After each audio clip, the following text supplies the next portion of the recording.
അൻസിബ അൻസിബയുടെ അടുത്ത് ചോദിച്ചിട്ടാണോ ഋഷി എല്ലാ കാര്യങ്ങളും ചെയ്യുന്നത്?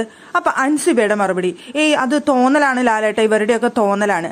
തിരിച്ച് ലാലേട്ടന്റെ മറുപടി കാണുന്ന ജനങ്ങൾക്ക് എല്ലാവർക്കും അതൊരു തോന്നലാണല്ലേ എന്നുള്ളത്.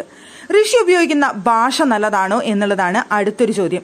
അപ്പൊ ഋഷി പറയുന്നത് എന്റെ പ്രൊഫഷനെ കുറിച്ച് പറഞ്ഞതുകൊണ്ടാണ്, എനിക്ക് അഭിനയിക്കാൻ അറിയില്ല എന്ന് പറഞ്ഞതുകൊണ്ടാണെന്ന്.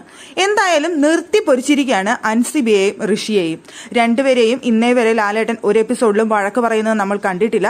ഒരു ചെറിയ കാരണത്തിനാണെന്നുണ്ടെങ്കിൽ പോലും ഓരോരുത്തരെയും വഴക്ക് പറയണം, കിട്ടിയ ചാൻസിന് എന്നുള്ളത് കൊണ്ടായിരിക്കണം. എന്തായാലും അൻസിബയുടെ അടുത്ത് ചോദിക്കുന്നുണ്ട് ലാലേട്ടൻ, ഋഷി പറയുന്നത് എല്ലാം അൻസിബയുടെ മറുപടികളല്ലേ എന്നുള്ളൊരു ചോദ്യം.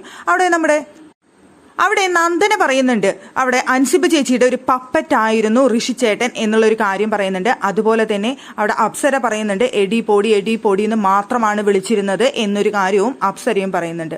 അത് സത്യമായിട്ടുള്ള കാര്യമാണ്, രണ്ടും നടന്നൊരു കാര്യം തന്നെയാണ്. അപ്സര മോശമായിട്ടൊന്നും ഋഷിയുടെ അടുത്ത് അങ്ങനെ കാര്യമായിട്ട് സംസാരിച്ചിട്ടില്ല. പോടാ എന്ന് വിളിച്ചിട്ടുണ്ടെന്ന് തോന്നുന്നു. അപ്പൊ പോടി എന്ന് വിളിച്ചു കഴിഞ്ഞാൽ രണ്ടങ്ങോട്ടും ഇങ്ങോട്ടും കോംപ്രമൈസ് ആയി, അത് വേറൊരു കാര്യം. പിന്നെ ഋഷിയുടെ പ്രൊഫഷനെ എന്തായാലും അപ്സര ചീത്ത വിളിച്ചിരുന്നില്ല, അത് വേറെ കാര്യം. ഋഷി അത് തെറ്റിദ്ധരിച്ചുകൊണ്ടാണ് ഋഷിയോട് സംസാരിച്ചിരുന്നത്. ആ തെറ്റിദ്ധാരണ മാറാനെങ്കിലും ഈ അവസരത്തിൽ കഴിയട്ടെ എന്നാണ് ഞാൻ വിചാരിക്കുന്നത്. പക്ഷെ എനിക്ക് തോന്നുന്നു ഇപ്പൊ ഋഷി ആണെന്നുണ്ടെങ്കിലും അൻസിബി ആണെന്നുണ്ടെങ്കിലും ലാലേട്ടൻ ഇപ്പോൾ വഴക്ക് പറഞ്ഞു പോയി കഴിഞ്ഞാൽ രണ്ടുപേരും വിഷമിച്ചിരിക്കും എന്നല്ലാതെ അവര് പഴയ പോലെ തന്നെ തുടരും എന്നുള്ള കാര്യത്തിൽ യാതൊരു സംശയവും വേണ്ട. അതങ്ങനെ തന്നെയായിരിക്കാം. പക്ഷെ ഋഷിയുടെ ഒരു മോങ്ങലൊക്കെ പ്രതീക്ഷിക്കാം എന്നാണ് എനിക്ക് തോന്നുന്നത്. ഋഷി ഇപ്പോൾ സത്യത്തിൽ അൻസിബ പറയുന്നത് മാത്രം അനുസരിക്കുന്ന ഒരു വ്യക്തി തന്നെയാണ് ഋഷി, അതിൽ യാതൊരു സംശയവും വേണ്ട. എന്തൊരു കാര്യത്തിനും അഭിപ്രായം അൻസിബയുടെ അടുത്ത് പോയി ചോദിച്ചിട്ട് ചെയ്യുന്നത് തന്നെയാണ് നമ്മളവിടെ ലൈവിലൊക്കെ കണ്ടിട്ടുള്ള ഒരു കാര്യം എന്ന് പറയുന്നത്. അതുകൊണ്ട് അവർ പറഞ്ഞത് തെറ്റാണ് എന്ന് നമുക്ക് പറയാനായിട്ട് സാധിക്കില്ല.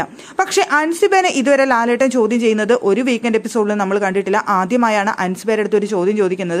അത് എത്രത്തോളം ഉണ്ട് എന്നുള്ളത് നമുക്ക് കണ്ടറിയേണ്ട കാര്യമാണ്. പിന്നെ ഋഷിയാണെങ്കിലും അങ്ങനെ വഴക്കം പറയുന്നത് കണ്ടിട്ടില്ല. രണ്ടുപേർക്കാണെന്നുണ്ടെങ്കിലും ഇതിപ്പോൾ അത്ര വലിയ സംഭവം ഒന്നല്ല, എടുത്ത് ചോദിച്ചുകൊണ്ട് നന്നായിട്ട് വഴക്ക് പറയാനായിട്ട് അതിലും വലിയ ചീത്തവിളികളും ചീത്തവാക്കുകളൊക്കെ ഉപയോഗിച്ചവരുണ്ട്. പക്ഷേ എന്നിരുന്നാലും അവിടെ ചെറിയ കാര്യത്തിനാണെന്നുണ്ടെങ്കിലും ഒരു ചോദ്യം ചെയ്യൽ അത് അവിടെ അത്യാവശ്യമാണെന്ന് തന്നെയാണ് എനിക്ക് തോന്നുന്നത്. അൻസിബയും ഋഷിയും ഒറ്റയ്ക്ക് നിന്ന് ഗെയിം കളിക്കട്ടെ, എന്നിട്ട് അവർ മുന്നേറട്ടെ എന്ന് തന്നെയാണ് എനിക്ക് തോന്നുന്നത്.